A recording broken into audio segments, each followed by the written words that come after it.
Syekh Muhammad Nazim Adil Al-Haqqani dilahirkan di Larnaca, Siprus, pada hari Ahad, tanggal 23 April 1922. Dari sisi ayah, ia adalah keturunan Syekh Abdul Qadir Jailani. Dari sisi ibunya, ia adalah keturunan Jalaluddin Rumi. Selama masa kanak-kanak di Siprus, ia selalu berkumpul bersama kakeknya, salah seorang Syekh Tarekat Qadiriyah, untuk mempelajari spiritualitas dan disiplin. Tanda-tanda yang luar biasa telah tampak pada Syekh Nazim kecil. Ketika remaja, Syekh Nazim sangat diperhitungkan karena tingkat spiritualnya yang tinggi. Setiap orang di Larnaca mengenalnya, karena dengan usia yang masih teramat muda, ia mampu memberi nasihat kepada orang-orang, melihat masa depan, dan dengan spontan membukanya. Sejak umur 5 tahun, ibunya sering mencarinya, dan mendapatinya sedang berada di dalam masjid atau di makam Ummu Hiram, yang berada di sebelah masjid.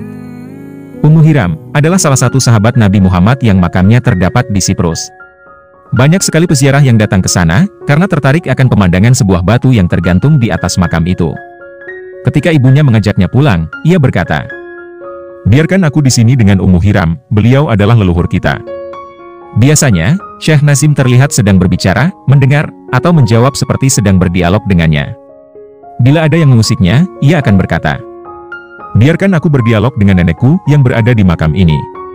Ayahnya mengirimkannya ke sekolah umum di siang hari, dan sore harinya, ia mempelajari ilmu-ilmu agama. Setelah menamatkan sekolahnya, Syekh Nazim menghabiskan malam harinya, untuk mempelajari tarekat Maulawiyah dan Qadiriyah. Ia mempelajari ilmu syariah, fikih, ilmu hadits, ilmu logika dan tafsir Quran. Ia mampu memberikan penjelasan hukum tentang masalah-masalah Islam secara luas. Ia juga mampu berbicara dengan orang-orang dari berbagai tingkatan spiritual. Ia diberi kemampuan untuk menjelaskan masalah-masalah yang sulit, dalam bahasa yang sederhana dan jelas. Syekh Nazim pindah ke Istanbul pada tahun 1940 Masehi. Ia menimba ilmu di bidang teknik kimia di Universitas Istanbul, di daerah Bayazid. Pada saat yang sama, ia memperdalam hukum Islam dan bahasa Arab, pada gurunya, Syekh Jamaluddin Al-Asuni. Pada tahun pertamanya di Istanbul, ia bertemu dengan guru spiritual pertamanya, Syekh Sulaiman Arzurumi, seorang syekh dari tarekat Naqsyabandi. Sambil kuliah, Syekh Nazim belajar dengannya, sebagai tambahan dari ilmu tarekat yang telah dimilikinya, yaitu Maulawiyah dan Qadiriyah. Biasanya, beliau akan terlihat di Masjid Sultan Ahmad, bertafakur sepanjang malam. Syekh Nazim menuturkan, "Di sana, aku menerima berkah dan kedamaian hati yang luar biasa. Aku melakukan salat subuh bersama kedua guruku, Syekh Sulaiman Arzurumi dan Syekh Jamaluddin Al-Asuni. Mereka mengajariku dan meletakkan ilmu spiritual di dalam kalbuku. Aku mendapat banyak penglihatan spiritual agar pergi ke Damaskus, tetapi, hal itu belum diizinkan. Aku sering melihat Nabi memanggilku ke hadiratnya. Ada keinginan yang mendalam agar aku meninggalkan segalanya dan pindah ke kota suci Nabi. Suatu hari, ketika keinginan hati ini semakin kuat, aku diberi penglihatan itu. Guruku, Syekh Sulaiman Arzurumi, datang dan menepuk pundakku, seraya mengatakan, 'Sekarang, izin sudah turun. Rahasia-rahasia, amanat, dan ajaran spiritualmu bukan berada padaku. Aku menahanmu, sampai engkau siap bertemu dengan guru sejatimu, yang juga guruku sendiri, yaitu, Syekh Abdullah Ed-Dagestani. Beliau adalah pemegang kunci-kuncimu. Temuilah beliau di Damaskus. Izin yang kuberikan ini berasal dari Nabi.'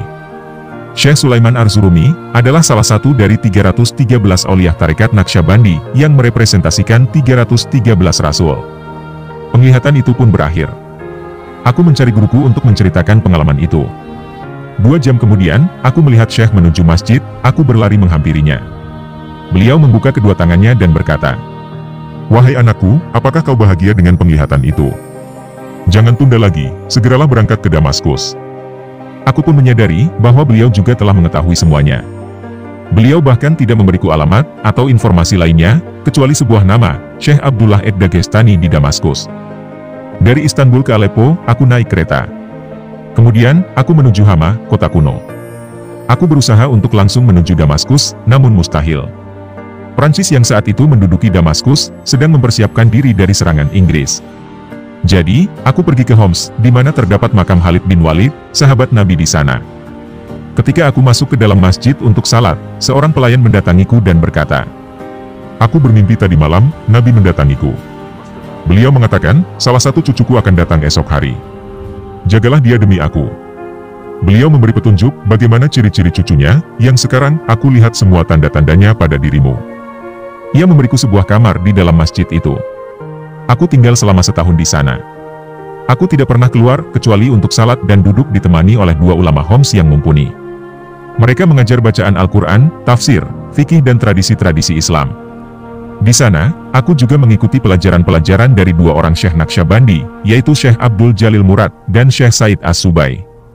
Hatiku semakin menggebu untuk segera tiba di Damaskus, namun, karena perang masih berkecamuk, maka kuputuskan untuk menuju Tripoli di Lebanon. Dari sana, menuju Beirut, lalu ke Damaskus lewat jalur yang lebih aman. Syekh Nazim pergi ke Tripoli dengan bus. Bus ini membawanya sampai ke pelabuhan yang masih asing, dan tak seorang pun di sana yang dikenalinya. Ketika ia sedang berjalan mengelilingi pelabuhan, ia melihat seseorang yang datang dari arah berlawanan. Orang itu adalah Mufti Tripoli, yang bernama Syekh Munir Al-Malek. Beliau merupakan syekh atas semua tarekat sufi di kota itu. Beliau bertanya, "Apakah engkau Syekh Nazim? Aku bermimpi, di mana Nabi mengatakan, salah satu cucuku tiba di Tripoli. Beliau menunjukkan gambaran mengenai sosokmu, dan menyuruhku mencarimu di daerah ini. Nabi menyuruhku untuk menjagamu." Syekh Nazim menuturkan hal ini. Aku tinggal dengan Syekh Munir Al-Malek selama sebulan. Beliau mengatur perjalananku menuju Homs, dan kemudian dilanjutkan ke Damaskus. Aku tiba di Damaskus pada hari Jumat. Aku tahu bahwa Syekh Abdullah Ed-Dagestani tinggal di wilayah Hai Al-Maidan, dekat dengan makam Bilal Al-Habashi, dan banyak keturunan dari keluarga Nabi. Aku pun tidak tahu yang mana rumah Syekh Abdullah. Sebuah penglihatan datang ketika aku berdiri di pinggir jalan. Syekh keluar dari rumahnya dan memanggilku untuk masuk. Penglihatan itu segera lenyap, dan aku tetap tidak melihat seorang pun di jalan. Keadaan tampak senyap akibat invasi Perancis dan Inggris. Penduduk ketakutan dan bersembunyi di dalam rumah masing-masing. Aku sendirian dan mulai bertafakur di dalam hati, untuk mengetahui yang mana rumah Syekh Abdullah. Sekilas, gambaran itu muncul, sebuah rumah dengan sebuah pintu yang khas. Aku berusaha mencari, sampai akhirnya aku menemukannya. Ketika akan kuketuk, Syekh membuka pintu rumah menyambutku. "Selamat datang anakku, Nazim Effendi." Penampilannya yang tidak biasa, segera menarik hatiku. Tidak pernah aku bertemu dengan Syekh yang seperti itu sebelumnya. Cahaya terpancar dari wajah dan keningnya. Kehangatan yang berasal dari dalam hatinya, dan dari senyuman di wajahnya. Beliau mengajakku ke lantai atas dengan menaiki tangga di dalam kamarnya dan berkata, "Kami sudah menunggumu." Di dalam hati, aku sangat bahagia bersamanya, namun masih ada keinginan untuk mengunjungi kota Nabi. Aku bertanya kepadanya, apa yang harus kulakukan? Beliau menjawab, "Besok akan kuberi jawaban, sekarang waktumu untuk istirahat." Beliau menawari makan malam, lalu kami salat Isya berjamaah, dan kemudian tidur. Pagi-pagi sekali, beliau membangunkan aku untuk melakukan salat. Tidak pernah aku merasakan kekuatan luar biasa seperti cara beliau beribadah. Aku merasa sedang berada di hadirat ilahi, dan hatiku semakin tertarik padanya. Kembali sebuah penglihatan terlintas. Aku melihat diriku sendiri menaiki sebuah tangga, dari tempat salat kami menuju ke Ka'bah surgawi, setingkat demi setingkat. Setiap tingkat yang kulalui, adalah makam yang diberikan oleh Syekh kepadaku. Di setiap makam, aku menerima ilmu di dalam kalbuku, yang sebelumnya tidak pernah kudengar atau kupelajari. Kata-kata, kelompok kata, kalimat diletakkan, sekaligus dalam tata cara yang indah, dialirkan ke dalam kalbuku, dari makam yang satu ke makam berikutnya, sampai terangkat menuju Bait Al-Makmur. Di sana, aku melihat 124.000 nabi, berbaris melakukan salat, dan Nabi Muhammad bertindak sebagai imamnya. Aku melihat 124.000 sahabat Nabi, yang berbaris di belakang beliau. Aku melihat 7.007 aulia tarekat Naqsyabandi, berdiri di belakang mereka mengerjakan salat. Aku juga melihat 124.000 aulia tarekat lain, berbaris melaksanakan salat. Sebuah tempat sengaja disisakan untuk 2 orang, tepat di sebelah Abu Bakar As-Siddiq. Grand Syekh mengajakku menuju tempat itu, dan kami pun melaksanakan salat subuh. Suatu pengalaman beribadah yang sangat indah. Ketika Nabi memimpin salat itu, bacaan yang dilantunkannya sungguh syahdu. Tidak ada kata-kata yang mampu melukiskan pengalaman itu, sesuatu yang sifatnya ilahiyah. Begitu salat selesai, penglihatan itu pun berakhir, tepat ketika Syekh menyuruhku untuk mengumandangkan azan subuh. Beliau menjadi imam, dan aku di belakangnya. Dari luar, aku mendengar suara peperangan antara dua pihak tentara. Grand Syekh segera membayatku dalam tarekat Naqsyabandi. Beliau berkata, "Anakku, kami mempunyai kekuatan untuk bisa membuat seorang murid mencapai makamnya dalam waktu sedetik saja." Sambil melihat ke arah kalbuku, kedua matanya berubah warna, dari kuning menjadi merah, lalu berubah putih, kemudian hijau, dan akhirnya hitam. Perubahan warna itu berhubungan dengan ilmu-ilmu yang dipancarkan ke dalam kalbuku. Pertama, adalah warna kuning yang menunjukkan makam kalbu. Beliau mengalirkan segala jenis ilmu eksternal yang diperlukan untuk melaksanakan kehidupan manusia sehari-hari. Yang kedua, adalah makam rahasia, yaitu ilmu dari seluruh 40 tarekat yang berasal dari Ali bin Abi Thalib. Aku rasakan diriku menjadi ahli dalam seluruh tarekat ini. Mata beliau berubah warna menjadi merah saat hal ini terjadi. Tahap yang ketiga, adalah tingkatan rahasia di atas rahasia, yang hanya diizinkan bagi para Syekh Naqsyabandi, dengan imamnya Abu Bakar. Saat itu, mata Grand Syekh telah berubah menjadi putih. Makam keempat, yaitu ilmu spiritual tersembunyi, di mana saat itu, mata beliau berubah warna menjadi hijau. Dan terakhir adalah tahap Afa, makam yang paling rahasia, di mana tak ada apapun yang tampak di sana. Mata beliau berubah menjadi hitam, dan disinilah beliau mengantarku menuju hadirat Allah.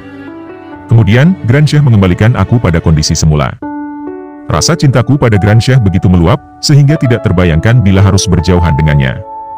Aku tak menginginkan apapun, kecuali agar bisa berdekatan dan berkhidmah kepada beliau selamanya.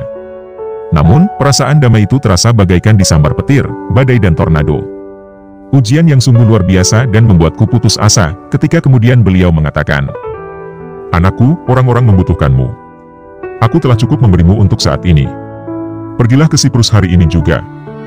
Aku telah menempuh perjalanan selama 1,5 tahun untuk bisa bertemu dengannya. Aku hanya habiskan 1 malam bersamanya, dan kini beliau memintaku untuk kembali ke Siprus, sebuah tempat yang telah kutinggalkan selama 5 tahun. Perintah yang amat mengerikan bagiku. Namun, dalam tarekat Sufi, seorang murid harus menyerah pada kehendak syekhnya. Setelah mencium tangan dan kaki beliau, sambil meminta izin, aku mencoba menemukan jalan menuju Siprus. Perang Dunia Kedua akan segera berakhir, dan aku menumpangi sebuah truk untuk menuju Tripoli. Setelah 2 hari perjalanan dengan truk, kami pun sampai di Tripoli, dan aku memintanya untuk membawaku ke Tripoli, agar aku bisa naik kapal ke Siprus. Ketika turun di pelabuhan, aku kembali terkejut, ketika Syekh Munir Al-Malek menghampiriku.